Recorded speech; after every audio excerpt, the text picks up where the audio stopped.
Hello guys, welcome back to my channel. Jumpa lagi ya sama John Itung. Oke teman-teman, di kesempatan kali ini saya ingin mengganti LCD HP LCD satu set sama touchscreen Redmi 6 Pro. Nah ini LCD touchscreennya ini guys baru datang. Saya beli di Shopee di toko Global SPT Jambi dengan harga 310.000. Sungguh sangat agak naik sedikit ya. Saya pernah berbelanja waktu itu, ini masih sekitar 200 ribuan ya. Nah sekarang ini harga seperempat ya, kayak LCD touchscreen apa itu naik signifikan guys ya. Di masa-masa pandemi kayak gini seperempat malah naik.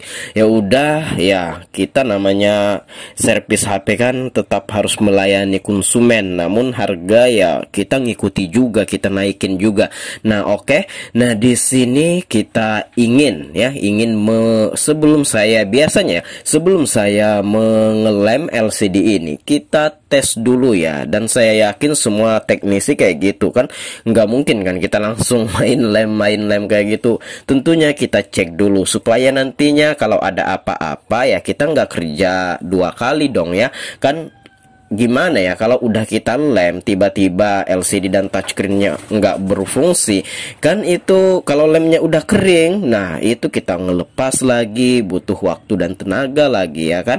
Maka dari itu kita tes dulu apakah ini layak untuk dipasang, memenuhi syaratkah atau tidak kayak gitu. Nah di sini sebelum saya lem, saya biasanya, dan bukan biasanya, memang harus wajib kayak gini ya, ini kita pasang dulu LCD dan touchscreennya. Kita akan lihat dulu ya, kita akan cek kalau memang fix ya udah kita pasang. Tapi ada juga loh pas di tes kayak gini dia bagus, pas dilem sudah LCD-nya buram atau bergaris. Saya pernah loh menemukan hal kayak gitu ya. Cuma minimal kalau kita ngetes kayak gini, minimal kerusakan itu ya bisalah kita ketahui terlebih dahulu kan, minimal paling tidak lah sebelum kita lem kan.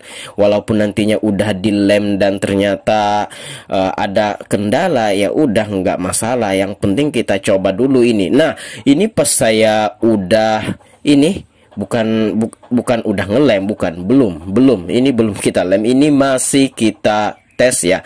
Dan teman-teman bisa lihat saya padahal udah memasang soket LCD dan touchscreennya dengan benar ya, tidak ada kesalahan apapun ya, tinggal dipasang aja kan. Tapi touchscreennya teman-teman bisa lihat di sini tidak berfungsi. Waduh, jadi kalau harus diretur lagi ya, kalau diretur kan ongkir pulang pergi itu dibebankan kepada kita yang beli itu. Waduh, baru saya ini di Pulau Kalimantan guys ya, dan ini beda pulau dengan saya, ini di Jambi. Untuk ongkirnya aja ke sini itu 75 ya, 75 bahkan 80, nyaris 100 lah. Jadi pulang pergi kalau mau diretur ini nyaris kita sama saja dengan beli LCD yang baru ya, kayak gitu kan. Nah ya udah, jadi di sini saya bingung perlukah ini diretur atau tidak. Harga LCD-nya 300, pulang perginya mau nyaris 200 ya, bingung juga saya ya. Nah jadi di sini ya, ini saya bahkan melepas kabel fleksibel touchscreennya dari soketnya, kemudian mengenakannya lagi. Terus saya lakukan secara berkala, namun tidak terjadi perubahan yang signifikan. Ini tetap saja guys ya, tidak bisa disentuh. Nah kemarin pun juga saya pernah menemukan hal kayak gini. Jadi menemukan hal kayak gini itu udah biasa, jadi nggak terlalu shock gimana gitu ya. Nah kalau kita baru pertama kali beli ya lumayan lah, harga 300 tiba-tiba beli touchscreennya nggak bisa dipakai. Waduh. Nah LCD-nya bagus, mantep, dan ini saya mencoba menghidupkannya kembali, dan kita akan lihat apakah ada terjadi perubahan yang signifikan. Ternyata teman-teman bisa lihat di sini touchscreennya tetap lengket, tetap nggak bisa disentuh, nggak berfungsi. Waduh, di sini saya mulai ya udah, ini udah kita tes kan beberapa kali, ya udah rusak aja kayak gitu kan. Waduh, jadi saya di sini mikir juga ini diretur atau tidak. Ya udah ya untuk menenangkan pikiran, ya udah nggak usah dipikirin, biar aja ya. Kalau memang harus diretur ya diretur lah, kalau memang nggak mau diretur ya rugi 300 ya. Namanya usahakan, mungkin itu sudah menjadi resiko kita ya. Kita pesan LCD ya bisa dikatakan enggak juga mahal sih, hanya saja harganya ini naik guys ya. Nah di sini saya bahkan melepas pelindung layarnya ini, barangkali pengaruh dari nah itu udah ada kayak ada yang narik-narik ke bawah tuh ya. Nah di sini udah mulai ada respon-respon gimana gitu kan. Nah ini nih. Iya, nah tapi touchscreen-nya tetap saja tidak mau difungsikan kayak gitu. Nah ini saya tempelin lagi pelindung layarnya itu ya. Iya, saya tempelin lagi. Iya. Nah, tapi tidak ada perubahan lagi. Jadi kan saya bingung juga, ya udah nggak usah bingung-bingung kalau kayak gini. Retur enggak rugi lah sekalian kan, nggak masalah juga. Iya, nah tapi di sini ya nanti teman-teman lihatlah, saya lepas baterainya dulu karena tidak bisa mematikan lewat sana. Iya, tidak bisa mematikan lewat touchscreen maksudnya ya. Nah di sini saya mencoba melepas ya. Di sini saya berasumsi bahwa ya udah ini memang rusak aja sudah, dan ya udah simpan aja lah. Biar aja lah, rugi aja kita, dan kalau mau diretur ya ongkirnya mau sama juga dengan harga barangnya. Ya udah di sini ya saya lihat-lihat dulu, padahal udah betul ya saya mengenakan soket LCD dan touchscreen-nya itu udah betul saya mengenakan soket kabel fleksibelnya itu. Nah, di sini saya skip videonya. Saya kan udah saya menyimpulkan bahwasanya touchscreen-nya udah rusak, ya udah disimpanlah, ini mau rugi. Tapi saya dalam hati saya ingin membersihkan dulu itunya ya, soketnya dan kabel fleksibel touchscreen-nya itu saya bersihkan pakai thinner. Di sini tidak saya videoin. Kenapa? Karena saya beranggapan atau berasumsi bahwasanya touchscreen-nya ini udah rusak. Tapi saya iseng-iseng membersihkan pakai thinner Avian B asli. Ini adalah thinnernya guys, harganya 25.000 di toko bangunan di daerah saya. Kalau di warung-warung 30, karena orangnya beli di toko bangunan juga orang warungnya ya.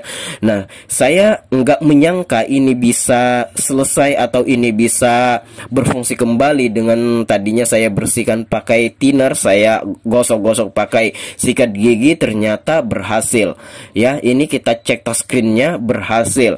Jadi saya menyimpulkan, saya ulangi lagi, saya tugaskan lagi bahwa saya menegaskan ini rusak sudah touchscreen-nya ini ya. Saya nggak peduli, biarlah rugi. Tapi dalam hati saya ingin mengetes membersihkan pakai thinner, dan ternyata saya nggak videoin karena saya nggak menyangka juga ini akan berhasil. Jadi saya skip aja tadi videonya, dan ternyata sehabis saya bersihkan pakai thinner itu berfungsi. Ya entahlah, mungkin ada debu, tapi saya lihat nggak ada kotoran sama sekali. Intinya itu ya nggak bisa berfungsi aja kayak gitu. Nah ini saya tes lagi LCD-nya bagus, dan ketika saya bersihkan pakai thinner yang dimana saya juga nggak menyangka dan nggak berharap dengan cara itu akan berhasil, tapi nyatanya itu berhasil dan nggak saya videoin. Saya langsung skip videonya tadi. Dan apa yang bisa kita ambil dari sini? Jadi kalau teman-teman baru beli LCD atau touchscreen yang dimana ada gangguan seperti ini, saya udah coba berkali-kali, bahkan nyaris 10 kali ya, dan touchscreen-nya tetap nggak berfungsi. Ya udah dicoba-cobalah kita bersihkan, barangkali di soketnya itu ada kotoran. Walaupun ini saya lihat tadi nggak ada kotoran, ya udah kita coba-cobalah bersihkan pakai thinner ya kayak gitu kan. Dan alhasil berhasil guys ya. Dan saya nggak menyangka dan nggak berharap dengan cara itu berhasil. Saya cuma iseng-iseng doang sebelum ini saya simpan. Saya menyimpulkan saya rugi tadi, rugi 300 nggak masalah, saya nggak peduli, namanya juga resiko pada usaha itu pasti akan ada kan. Ya udah. Iya guys, nah ya udah di sini kita bersiap untuk memasangnya. Nah untuk pemasangan video penggantian tutorial bagaimana cara memasang LCD touchscreen untuk Redmi 6 Pro ini, untuk lebih jelas dan lebih lengkapnya silahkan teman-teman cek deskripsi. Saya udah menaruh link video tutorial bagaimana cara mengganti LCD dan touchscreen Redmi 6 Pro ini. Silahkan cek aja deskripsi guys. Dan di sini udah berhasil, dan ya ini tinggal kita pasang. pasang. Ini saya skip aja dari pemasangannya ini, pengolesan lemnya ini saya ambil bagian-bagian tertentunya saja, dan di sini tidak full videonya seperti kata saya tadi, bahwa kalau teman-teman pengen lihat video lengkapnya silahkan cek deskripsi untuk tutorial penggantian dan pemasangannya ya. Di deskripsi silahkan cek videonya. Oke, di sini saya bersiap memasang, ya udah, dan di sini ya udah kita pasang aja kan. Dan udah berhasil. Saya kira tadi rusak, dan memang asumsi saya ya udah nggak masalah, resiko lah, biar aja kan. Ya udah, di sini kita pasang baterainya dan udah berhasil. Nah, ini kita rapatkan pakai isolasi kertas habis dilem, dan di sini saya akan skip, tunggu selama 1 malam atau 12 jam karena untuk menunggu lekatnya itu untuk menunggu lemnya itu kering secara maksimal butuh waktu 1 malam atau 12 jam. Nah, ini udah saya skip, dan ini udah keesokan harinya, dan HP-nya siap digunakan, dan udah kita lepas ke itunya isolasi kertasnya. Dan di sini kita cek kembali touchscreen-nya untuk Xiaomi bintang pagar bintang pagar 664 663 pagar bintang. Iya. Oke, dan ya masuk ke sini, dan kita cek touchscreen-nya, touch panel edge. Ya udah, di sini berhasil. Oke, mungkin demikian saja. Semoga informasi ini bisa bermanfaat.